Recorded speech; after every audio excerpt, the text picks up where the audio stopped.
Players who use Vengeance can be super annoying to deal with, especially if you're still learning how to tribrid, and it can seem like they have the upper hand. However, there's ways to punish them for sacrificing their ability to freeze you. We'll go over some ways to give you the advantage, and afterwards, we'll put it all together to see how it works in actual gameplay. First and foremost, I'll need to explain what a Vengeance is in order to counter it. Vengeance can only be casted every 30 seconds and reflects 75% of the damage dealt back to the attacker. You'll know a player casted Vengeance when you see a red skull above their head, and when you hear this sound. You'll know you've broken their Vengeance once you see the text above their head saying, "Taste Vengeance." You're gonna want to keep them frozen the majority of the fight so that they can only rely on their range. During the time that they're frozen, you should be utilizing all your combat styles against them. If you're unable to catch a freeze, do your best to keep your distance. As soon as any decent Venger becomes unfrozen, they'll be trying to hit you with their melee weapon. An Ice Barrage lasts around 20 seconds, and an Ice Blitz lasts around 15 seconds. Get a feel for how long freezes last during the fight. If you know when they're about to be unfrozen, you can create more distance to negate their melee attacks and give you more time to freeze them. You can also drag them out of the safe area and freeze them, so that the fog will mess them up, like so. If the Venger you're fighting only has a rune crossbow, you can actually stand 10 squares away and farcast them without them being able to hit you, even on long range. If your opponent has an ACB, Zarite crossbow, or ballista, they can hit you from 10 squares away, but only on long range. This will force them to switch between rapid and long range if you choose to do this. You should be trying to hit your opponent on prayer when they have Vengeance up. That way, you take reduced damage when you break their Vengeance. As with any fight in LMS, you should be hugging and DDing your opponent. This is especially helpful because crossbows are slower than most main hand weapons, so if you DD or hug after every few hits, this should allow you to get more hits on them overall, which will increase your chances of winning.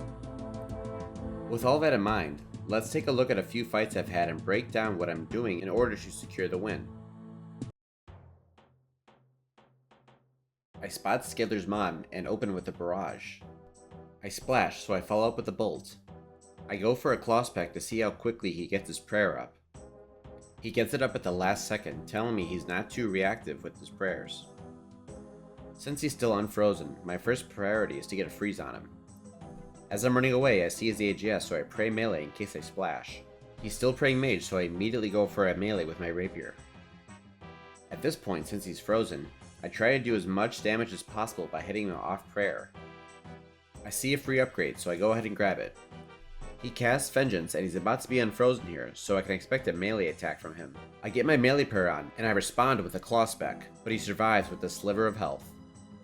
Let's look at what I just did at the end of that exchange. After my claw spec goes off, I notice I'm only 47 HP, so I make sure to triple eat and keep melee prayer on. That way, there's absolutely no chance I could die. I catch the Refreeze and immediately get him wrapped around the wall. I try to set up another combo train on him, but my hits keep noodling. My OCD tells me to pick up the Varrock's plate skirt, so that the guy with the ballista and the rune play legs doesn't get a free upgrade on me.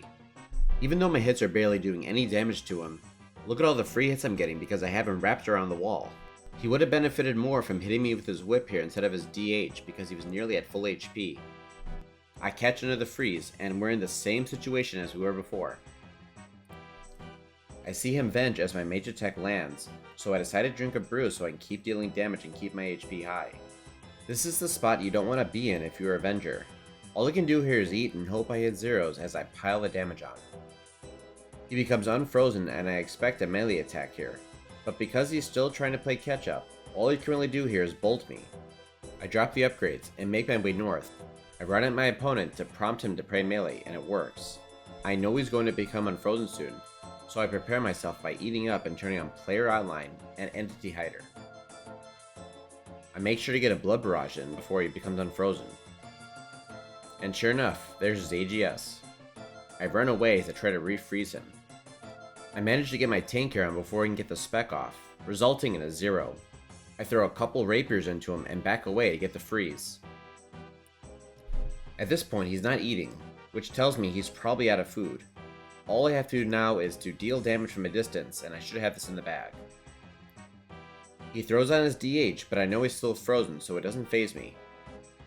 I back away just in case and land one last barrage, which results in his demise. I also make sure to overbrew to 115 for the next fight. Let's take a look at some of the contributing factors that led to my victory. Because I knew when he was going to be unfrozen, it was pretty easy to guess when he was going to spec me, so I was able to do an anti-spec and almost take him out. I kept him at a distance most of the fight, rendering his melee attacks almost useless. And for one of the most important aspects of PvP, I stayed in my tanker for the majority of the fight. Also, because I hugged and DD'd throughout the fight, I was able to manage 41 hits on him, while he only got 24 on me. Not to mention, he only hit me 4 times off prayer, when I hit him 24 times off prayer. It's a good thing I hit the Varrock's plate skirt, because now he has to tank me in rune. I hit this guy with the typical freeze bolt to see what he does with his prayer. I throw another barrage at him and quickly loot my key. At this point, I already know this guy's going to be pretty easy to kill, because he's not getting his prayers right. I don't bother hiding the Varrock's plate legs because he has to get through me to get them. I run at him to see if he anticipates a melee attack, but he doesn't switch his prayer as expected. I keep my distance because I know he's going to be unfrozen soon, and he's probably going to try to spec me. I catch a freeze with the blitz, so I know the freeze will only last about 15 seconds. I go in for a bolt because he's praying mage. One thing you guys can practice with a player like this is, sit in your tank and hit him with whatever attack style he's not praying. I first break his vengeance with my freeze, and then I go in for a claw spec to try to take him out. I back away again because I know he's about to be unfrozen and he's going to try to spec me. I catch another freeze with the blitz, and continue to hit him off prayer with my mage attacks. I stand 10 squares away and prompt him to use long range. This is helpful because he might forget to switch back to rapid, and that means less hits on me overall. He finally switches his prayer, so I move in to bolt him. I catch another freeze and decide to spec him. And I'm met with little resistance because he doesn't even eat. The reason the fight ended so quickly was because I managed to keep him at a distance the entire fight, which mitigated his melee attacks completely, and allowed me to dictate the fight overall. I also capitalized on off-prayer hits as seen by the PvP tracker here. This was probably the best fight I could find with a Venger in my archives. Lots of the fights I have with Vengers are not very interesting, since all they do is bolt rag you with a slight chance of killing you. But this guy actually pulled out some fakies, which is why it made it into the video. I open with the claw spec here since I'm confident, but I wouldn't recommend this strategy, especially if you're new to Bridding. I break away and immediately follow up with the freeze. I bolt him and test to see his reactiveness to my claws, while also subbing a brew to keep my HP high and keep dealing damage. Now I know I can spec him whenever it suits me. Notice how I switch back into my tank here after every freeze. The ballista can hit 30s through prayer, so this is absolutely essential. I go for a claw spec and try to force damage because my RNG isn't that great. For good measure, I make sure to kick him in the nutsack. I break away and go for the freeze because I know he's going to be unfrozen.